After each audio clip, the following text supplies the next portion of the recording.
Assalamualaikum warahmatullahi wabarakatuh. Salam sejahtera bagi kita semua. Kali ini kita akan belajar materi drama, khususnya jenis-jenis drama dan juga unsur-unsur drama. Saya sendiri, Selvi Lestari, selaku guru bahasa Indonesia kalian, akan memberikan penjelasan mengenai materi tersebut.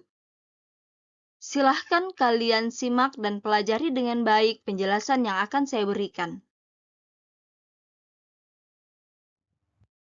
Menurut etimologi, istilah drama berasal dari bahasa Yunani, yaitu draomai, yang mana memiliki arti sebagai yang berbuat, berlaku, bertindak, dan beraksi. Berdasarkan sejarah kata tersebut, teks drama dapat dipahami sebagai suatu perbuatan atau tindakan yang ditulis dan selanjutnya digunakan dalam pementasan di sebuah panggung. Dalam arti yang luas, teks drama pada dasarnya merupakan bagian dari bentuk karya sastra, berisi cerita tentang kehidupan yang dipamerkan atau ditunjukkan dalam suatu bentuk tindakan atau perbuatan. Sementara itu, drama sendiri biasanya diperankan oleh seseorang yang disebut aktor atau aktris. Dalam melakukan pementasan drama, aktor dan aktris ini akan membuat gerakan dan dialog sesuai dengan teks drama untuk dipertontonkan kepada banyak orang. Berdasarkan ada dan tidaknya naskah, drama dapat dibedakan menjadi dua, yaitu drama tradisional dan drama modern. Drama tradisional dan modern itu dikaitkan dengan naskah yang ada atau tidak nantinya. Sedangkan berdasarkan penyajian lakon, drama dapat dibedakan menjadi 8 jenis dan berdasarkan sarana pementasan dapat dibedakan menjadi 6 jenis. Pastinya akan saya jelaskan di slide selanjutnya. Berdasarkan ada dan tidaknya naskah, drama dapat dibedakan menjadi dua, yaitu drama tradisional dan drama modern. Yang pertama adalah drama tradisional. Drama tradisional merupakan drama yang dipentaskan tanpa tuntutan naskah. Biasanya, para pemain sudah memahami gambaran besar isi lakon yang akan dimainkan. Pemain akan berimprovisasi sesuai dengan benang merah cerita yang dimainkan. Sedangkan, drama modern merupakan drama yang dipentaskan berdasarkan naskah ataupun skenario yang sudah ada. Naskah tersebut berisi dialog dan akting para pemain yang benar-benar diterapkan. Tindakan pemain, latar, dan suasana kejadian dituliskan dalam petunjuk teknis atau naskah samping. Pemeran akan memainkan lakon berdasarkan naskah tersebut. Jadi, sebelum melakukan pentas, pemain harus melakukan pemahaman naskah, membaca dan menghafalkan naskah tersebut. Jadi, perbedaan antara drama tradisional dan drama modern adalah terletak pada ada dan tidaknya naskah. Drama tradisional tidak memerlukan naskah pada umumnya, sedangkan drama modern sangat terpaku pada naskah. Intinya, drama tradisional tidak menggunakan naskah dan drama modern menggunakan naskah. Berdasarkan penyajian lakon, drama dibedakan menjadi 8 jenis, yaitu yang pertama, tragedi, kedua, komedi, 3, tragikomedi, 4, opera, 5, melodrama, 6, farce, 7, tablo, dan 8, sendra tari. Yang pertama yaitu tragi. Tragi itu merupakan drama yang isinya cerita penuh kesedihan. Entah itu baik dari awal, tengah, atau akhirnya, cerita tokoh utama itu selalu mengalami kedukaan yang sangat mendalam atau sangat besar. Tokoh utama selalu disia-siakan dalam memperjuangkan nasibnya. Lanjut, yang kedua yaitu komedi. Drama komedi disebut juga drama ria. Komedi adalah drama yang isi cerita penuh kelucuan sehingga penonton tertawa. Tawa penonton dibangkitkan lewat kata-kata atau kejadian lucu yang sering terjadi dalam kehidupan sehari-hari. Intinya, komedi lebih kepada cerita lucu-lucu. Sedangkan yang ketiga yaitu tragikomedi. Tragikomedi ini adalah perpaduan antara tragedi dan komedi. Jadi disatukan maksudnya. Ketika tragikomedi bersatu, di dalam ceritanya akan selalu ada yang menyedihkan, ada juga yang menyenangkan. Ketika masuk pada cerita yang sangat menyedihkan, maka akan membuat penonton itu merasa ikut menangis. Dan juga ketika sudah masuk pada cerita komedinya, akan membuat penonton itu merasa sangat ria ataupun ingin tertawa. Jadi itu perpaduannya ya. Lanjut, opera. Opera adalah drama yang dialognya dinyanyikan dan diiringi musik. Lagu yang dinyanyikan setiap tokoh berbeda-beda. Jadi, walaupun ada dialog atau ada kalimat yang diucapkan dalam pementasan drama opera ini, tapi itu modelnya dinyanyikan, tidak disampaikan seperti kita ngomong biasa seperti itu. Lanjut, melodrama. Melodrama adalah pergelaran drama seperti sandiwara ataupun film, dengan lakon yang sangat sentimental, mendebarkan dan mengharukan. Melodrama lebih mengutamakan ketegangan daripada kebenaran. Contohnya, film horor Indonesia misalnya, biasanya yang membuat menegangkan atau menakutkan itu bukan alur ceritanya, malah yang membuat kita terkaget-kaget ataupun takut itu malahan musiknya. Nah, itu maksudnya. Jadi, lebih kepada sisipannya yang membuat kita tegang. Lanjut, yang keenam adalah farce. Farce adalah drama yang menyerupai dagelan, tetapi tidak sepenuhnya dagelan. Cerita dalam farce bersifat komedi, jadi agak-agak lucu di sininya. Farce menimbulkan gelak tawa melalui kata dan perbuatan tokoh. Farce menonjolkan kelucuan yang membuat penonton senang dan sangat terhibur. Lanjut, tableau. Tableau adalah jenis drama yang mengutamakan gerak. Pemain tableau tidak mengucapkan dialog, jadi tidak ada kalimat-kalimat dari seseorang yang bermain tableau. Yang ada ataupun membuat penonton itu mengetahui jalan ceritanya bagaimana, itu melalui geraknya saja. Hanya gerak tubuh si pemain. Jadi tidak ada dialognya, tidak ada kalimat-kalimat yang keluar di sana. Lanjut, yang terakhir adalah sendra tari. Sendra tari adalah gabungan antara seni drama dan seni tari. Jalan cerita disajikan dalam bentuk tarian dengan gerakan maknawi. Tarian pemain diiringi oleh musik. Pemain tidak melakukan dialog. Untuk membantu pemahaman penonton, kadang-kadang ada narasi yang sebelum pertunjukan dimulai. Jadi maksudnya, seperti pertunjukan tari saja, tetapi dalam tarian-tarian tersebut itu memiliki makna tersendiri. Berdasarkan sarana, drama dibedakan sebagai berikut. 1. Drama panggung. Drama panggung adalah drama yang dimainkan oleh para aktor di panggung pertunjukan. Drama ini didukung oleh tata panggung yang mendukung jalan cerita. Selain itu, tata rias dan tata busana pemain membuat cerita dalam drama panggung lebih menarik.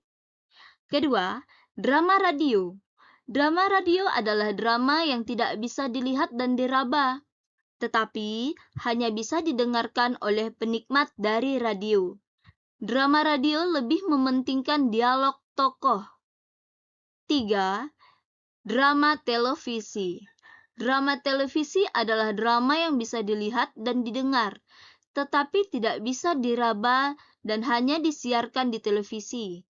Drama televisi membutuhkan skenario. Skenario digunakan untuk membentuk jalan cerita dalam drama televisi.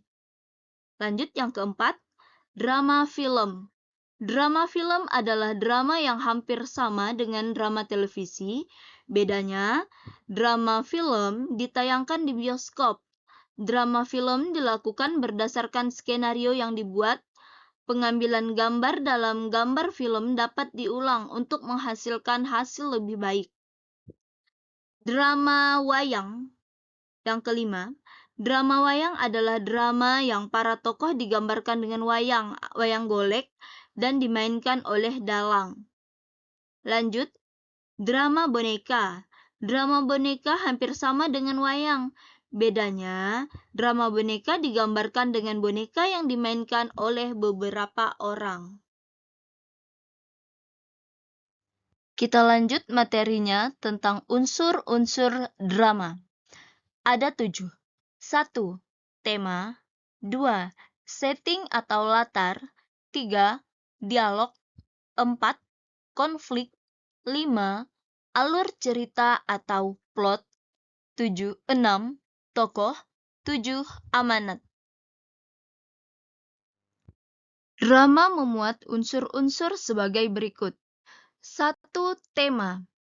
Tema merupakan gagasan pokok atau ide yang mendasari pembuatan sebuah drama, atau yang biasa disebut dengan inti sari sebuah cerita.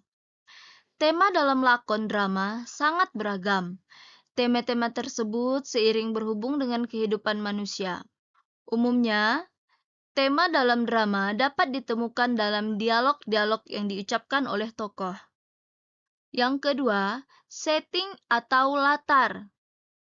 Setting atau latar ini terbagi menjadi 3. 1. Latar tempat. 2. Latar waktu. 3. Latar suasana. Latar tempat menunjukkan tempat terjadinya cerita dalam drama. Sedangkan latar waktu merujuk pada waktu, zaman, atau periode sejarah terjadinya cerita dalam drama tersebut. Latar waktu dalam drama dapat terjadi pada waktu pagi, siang, sore, malam, bisa juga mengacu pada jam-jam tertentu. Lanjut, suasana. Latar suasana merujuk pada suasana yang mendukung terjadinya cerita.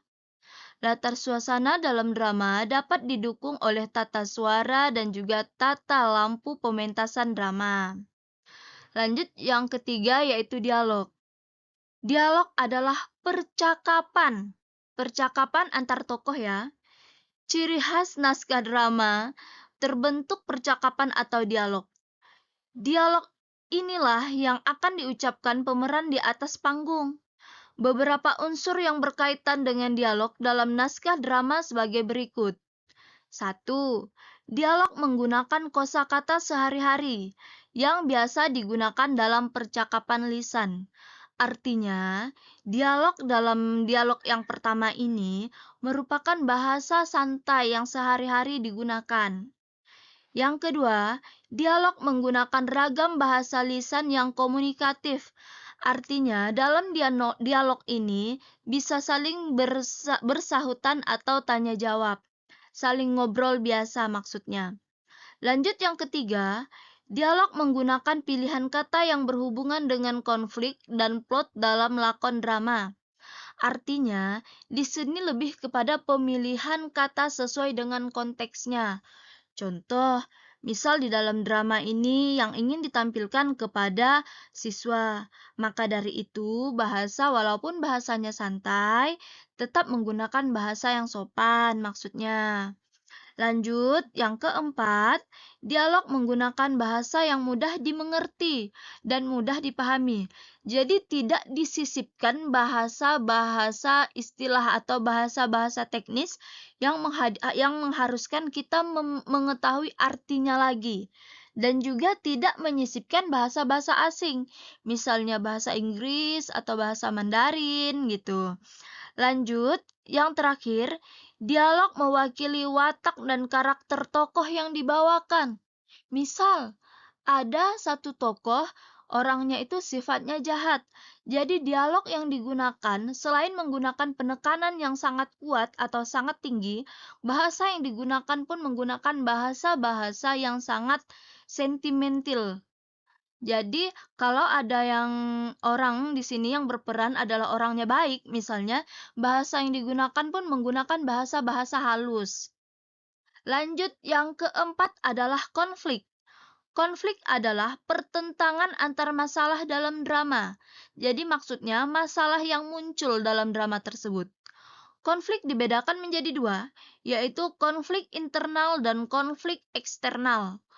Konflik konflik internal adalah konflik yang terjadi antar tokoh dengan dirinya sendiri. Jadi ada masalah dengan dirinya sendiri, itu yang dinamakan dengan konflik internal. Sedangkan konflik eksternal adalah konflik yang terjadi antar tokoh dengan sesuatu di luar dirinya.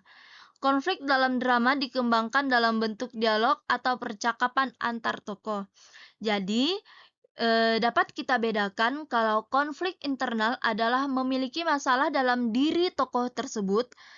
Lalu konflik eksternal misalnya memiliki masalah antara diri pemeran yang satu dengan pemeran yang lain atau suasana yang lain. Itu maksudnya. Kita lanjut ke alur cerita. Alur cerita adalah tahapan cerita dalam drama. Alur cerita dalam drama diurutkan dari tahapan yang pertama sampai terakhir. Urutannya adalah yang pertama pengenalan di awal cerita, biasa disebut dengan eksposisi. Tahapan ini memperkenalkan tokoh-tokoh drama beserta perwatakannya masing-masing. Pembaca mulai mendapatkan gambaran tentang lakon yang dibaca atau disaksikan itu di dalam pengenalan awal cerita. Jadi, di dalam awal cerita ini hanya memperkenalkan situasi dan juga tokoh-tokoh yang ada. Jadi, belum ada masalah maksudnya. Lanjut pertikaian awal atau komplikasi. Dalam tahapan ini, permasalahan yang diceritakan dalam drama mulai muncul. Akan tetapi, masalah tersebut belum mencapai puncak atau klimaksnya. Jadi, baru memulai masalah. Jadi, penyebab masalahnya berada di tahapan yang kedua ini. Lanjut, yang ketiga, klimaks atau titik puncak cerita. Klimaks dimulai dari konflik-konflik yang muncul. Konflik-konflik tersebut makin berkembang, pada akhirnya semua konflik akan bertemu dan memuncak. Artinya, klimaks ini merupakan tahapan puncak permasalahan yang ada. Lanjut, peleraian. Dalam tahap ini, konflik yang memuncak sudah mereda atau sudah menurun. Tokoh-tokoh yang memanaskan situasi telah menemukan jalan keluar masalah yang dihadapi. Lanjut, penyelesaian atau denouement. Pada umumnya, drama modern akan berhenti pada klimaks atau resolusinya saja. Nah, atau keputusan akhir umumnya digunakan dalam drama-drama tradisional. Jadi, tahap penyelesaian ini merupakan koda atau tahap akhir sebuah cerita. Kita lanjut lagi pada tokoh. Tokoh adalah orang atau pemeran dalam cerita. Tokoh dalam lakon drama itu beragam. Tokoh dalam lakon drama dapat dikelompokkan berdasarkan sifat dan pemerannya. Nanti akan saya jelaskan lebih lanjut setelah menjelaskan amanat. Kita lanjut, yang terakhir, yang nomor 7 adalah amanat. Amanat merupakan pesan yang disampaikan pengarang kepada pembaca melalui karyanya.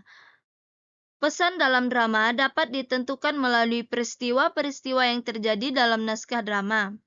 Amanat yang ditemukan oleh pembaca atau penonton drama dapat berbeda-beda tergantung dari apresiasi penonton atau pembaca sendiri.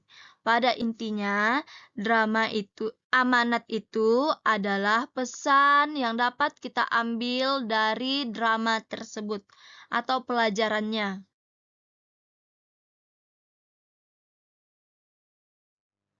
Berdasarkan sifatnya, tokoh dalam lakon drama dapat dibedakan menjadi protagonis, antagonis, dan tritagonis.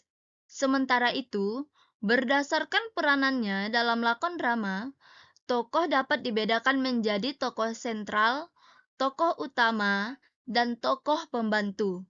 Sekarang akan saya jelaskan lebih rinci. Yang pertama, pembagian tokoh drama berdasarkan sifat.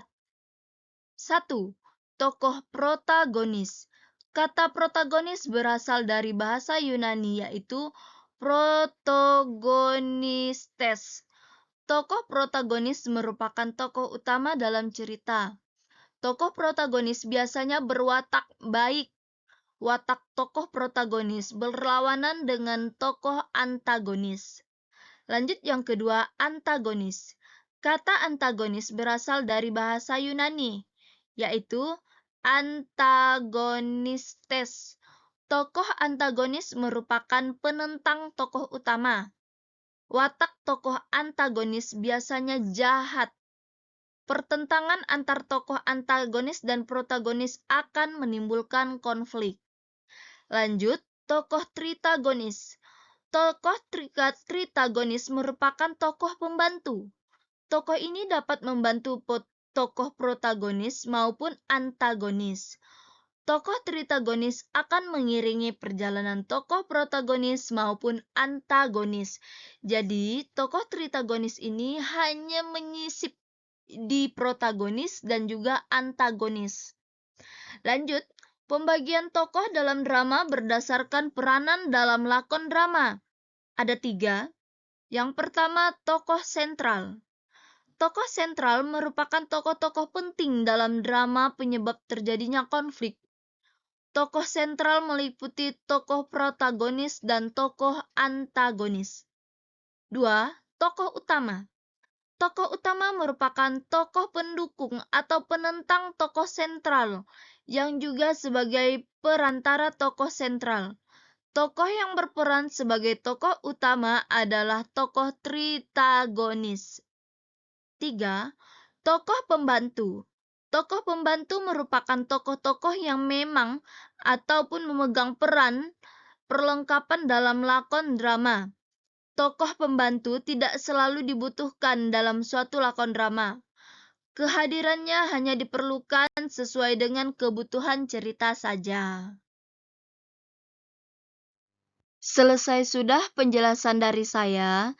Semoga apa yang saya sampaikan barusan dapat bermanfaat untuk kita semuanya. Sekian dan terima kasih. Assalamualaikum warahmatullahi wabarakatuh.